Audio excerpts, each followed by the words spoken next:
Hello and welcome to my channel. My name's Ali and in today's video I'm continuing the multi-part series on how to breed chinchillas safely. Now this is part 3, the final part.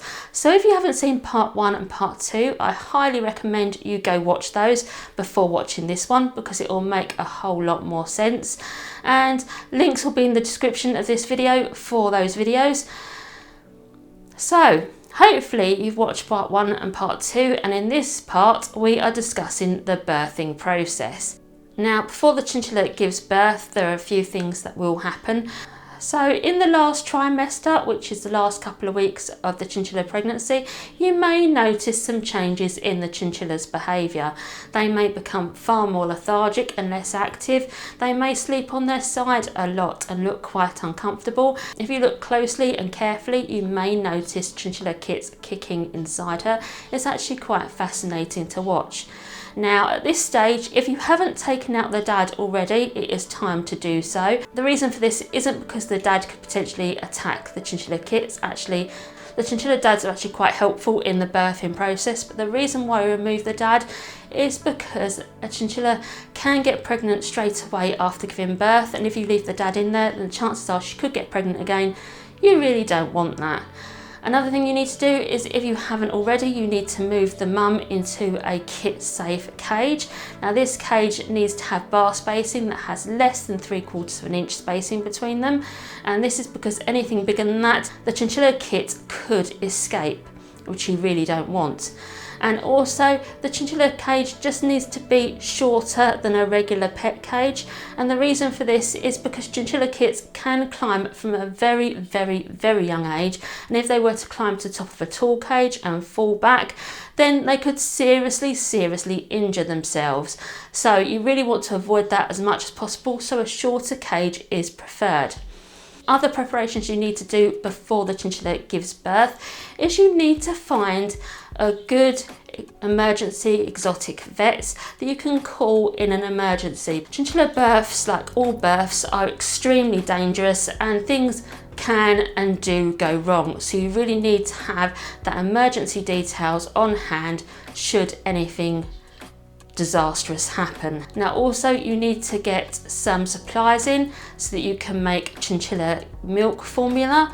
There are loads and loads of really good formula recipes online, or you can use goat milk, or you can use kitten milk as well.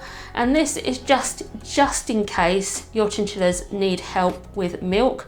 Now this is not normal. You don't normally need to assist the chinchilla with milk, but if the chinchilla has a particularly large litter, they may need top-ups of milk because there's only so much a chinchilla can produce.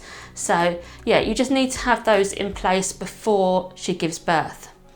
Now as she gets closer to giving birth, you may notice that she starts to stretch a lot more, and this is again fairly common, and she may stop eating, so she may completely lose her appetite. She may stop drinking. This is quite normal behaviour for a day or two before she gives birth, and she may look incredibly uncomfortable at this point. Now labour itself. Labour can happen at any time. It can happen during the day or during the night.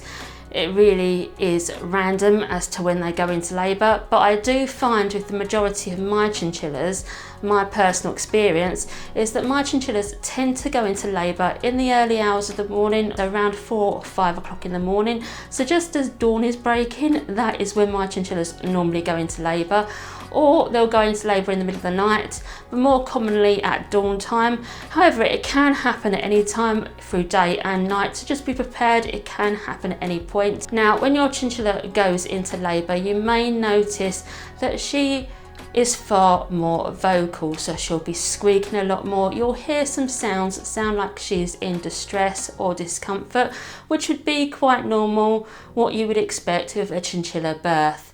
Also, you may start to see contractions. Now contractions look distinctively different from a normal stretch. You'll be able to notice the difference, I feel, between a stretch and a contraction. It looks quite different, and often when they contract, after they've contracted, they will actually go and bend down and check their genital area to see whether any baby is actually emerging or not. Now you may also note that the genital area is actually wet. This is because quite often their waters are broke. So As the chinchilla continues to have contractions, they'll get more frequent, more close together, and eventually, every time she goes down and checks, eventually a head will start to emerge. And at this point, the chinchilla can literally pull out the entire chinchilla kit. And the chinchilla kit will be covered in an amniotic sac and amniotic fluid and will be wet. And the mother will clean the chinchilla baby. So she'll take off all that sac and she'll start to try and get the chinchilla dry. It can look a bit rough. It can look like she's biting the kit, but that's not necessarily the case. They can be a bit rough, but it's quite normal. As long as she's not physically hurting the chinchilla, actually drawing blood, then the chinchilla kit is fine. She's just being a bit rough with it. After she's given birth to a kit, she will actually do a few more mild contractions, and that's actually to pass the placenta, also known as the afterbirth, which she will then eat. Now this can look a bit gruesome, especially if you have a white chinchilla that's given birth, because it does produce a lot of blood and you expect to see a lot of blood everywhere. Don't panic, it's alright, it's just her eating the placenta. If she has more kits due, she may then start to contract again, and then the whole process continues. Hopefully in this initial period where she's going into labour again, she's still able to clean up the kit that she's had born and to keep that kit warm. However, in some cases they struggle to do so, and this is where the dad would be beneficial in the cage, because the dad would actually help clean up the baby and keep the baby warm whilst the mum is giving birth to more chinchilla kits. However, we don't let the dad in there because it's too much of a risk. So if you can see that your chinchilla is struggling keeping that baby warm, then it's a good idea to just take that baby out and cup it in your hands while she's giving birth to another chinchilla kit, because that way this chinchilla won't die of hypothermia while she's left it to give birth to more kits. Now, it's not particularly normal for you need to actually provide assistance to a chinchilla, but sometimes they can struggle, and if the baby is left wet and cold, then the baby will die, so you need to be able to give it some warmth. Now, don't worry about getting your scent on a chinchilla baby, because unlike other animals, chinchillas do not reject their chinchilla baby if they smell your scent on them. They just don't do that. That's why they can make good foster mums as well, because they generally accept kits from other litters as well. So don't worry about, oh, I'm going to get my scent on it. Is she going to reject it? Is she going to attack the kit? It doesn't happen with chinchillas. You can handle a chinchilla the moment they are born if you wanted to. Once she's had all her kits, hopefully they'll start to get a bit more steady on their feet, and they will start looking for the mother's teat to be able to suckle. Now, at this stage, if you have a well-experienced mum, she'll have that instinct to stay with her kits.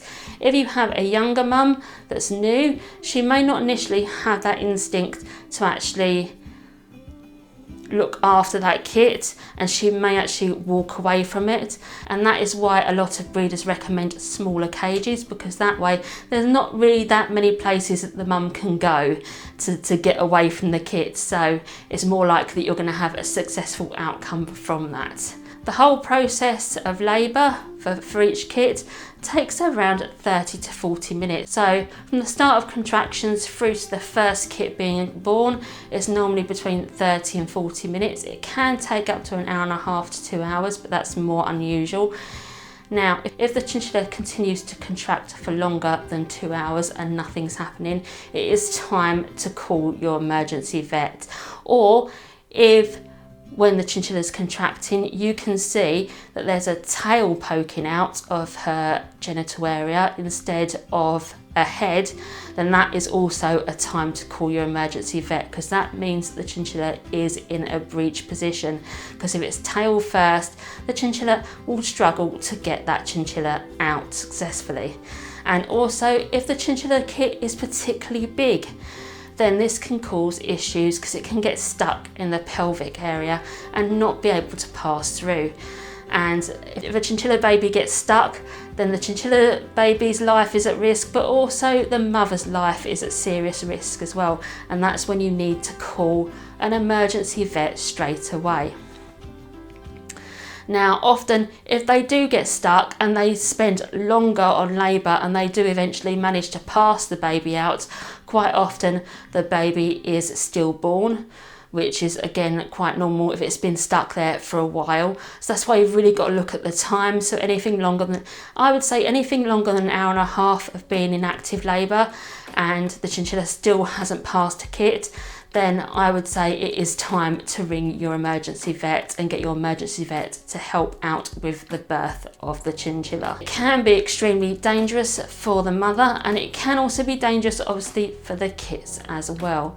It can be quite emotional. Now typically chinchilla litters are around 1 to 2 kits, which is perfect because a chinchilla mum should be able to cope with that many kits. However, they can have larger kits. They can have kits of 3, 4 or even 5. Once my chinchilla had a litter of 5.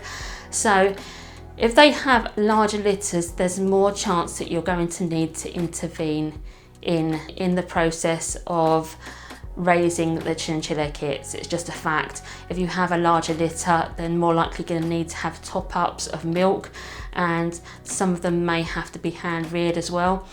So it's just something that you need to understand, that you may have to hand rear chinchilla kits if anything happens. After the chinchilla kits have been born, there's things that you need to check. So once the chinchilla kits are all dry and fluffy and they're bits more settled, you can then go and do your health checks. One of the first things you need to check is to make sure they look all healthy, and also check their eyes. Chinchillas should be born with their eyes open, but sometimes they can have their eyes closed, and the reason for this is because it might just be the fluid has got into the eye and it's stuck the eyelid shut, or there could be some slight infection there. So sometimes they can have a bit of mucus which can cause the eyelids to kind of fuse shut.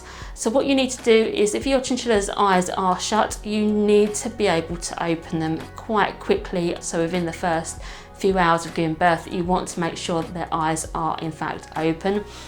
Now if they're not open, you can get a Q-tip and some lukewarm water and dab it on the chinchilla's eye area, and then very, very carefully using the thumbs of your hands, you can very, very carefully prise those chinchilla kits' eyes open, the eyelids open. Now this is extremely delicate operation. You do not want to hurt the chinchilla, but it is really important to get those eyes open, because if you don't get the eyes open, they'll become infected and they could potentially lose their eyesight completely, or lose their eyes completely and go blind. So you really need to make sure that you have those eyes open. There's normally nothing wrong with the eyes, it's just the fact they've got welded shut for some reason. And it can happen. It can happen that one eye is closed, it can be both eyes are closed, but you need to get those open. Once they're open, they should stay open. It's just the fact that you need to initially help them get their eyes open. Another thing you can check is you can check their sex and you can check their weight. Now checking their weight on birth is actually a really important record to have, so you might write it down somewhere. Personally, record keeping is one of the big things that you need to do with chinchillas, especially if you've got an ongoing pedigree.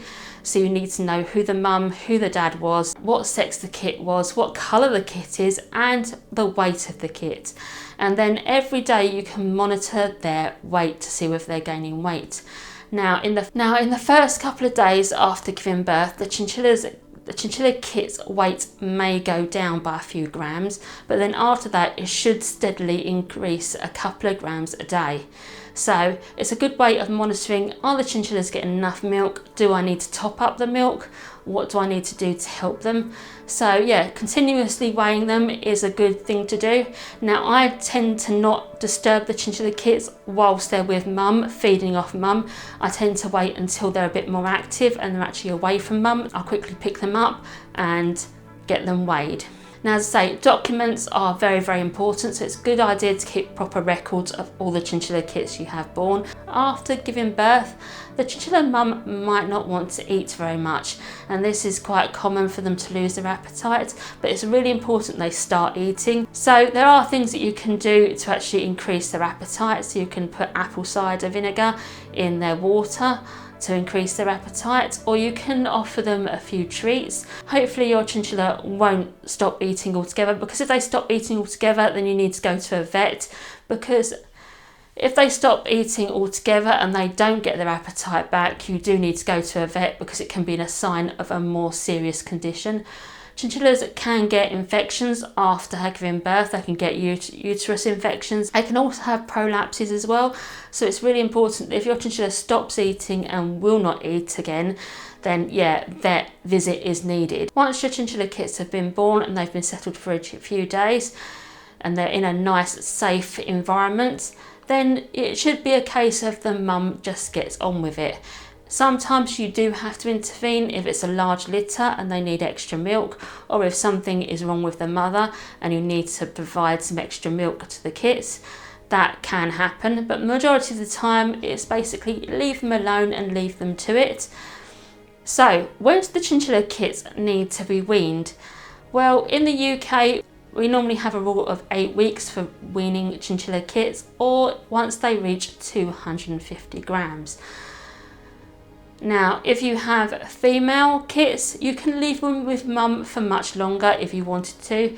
So if it's a male kit, you do need to remove them at 8 weeks old, because after that, the chinchilla has the potential to get the female chinchilla impregnated.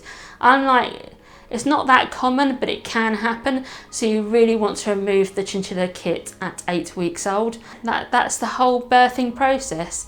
So there are a lot of complications that come with birthing, so you really want to be there when your chinchilla gives birth, and it's a very nerve-wracking time and there is a lot of things that can go wrong.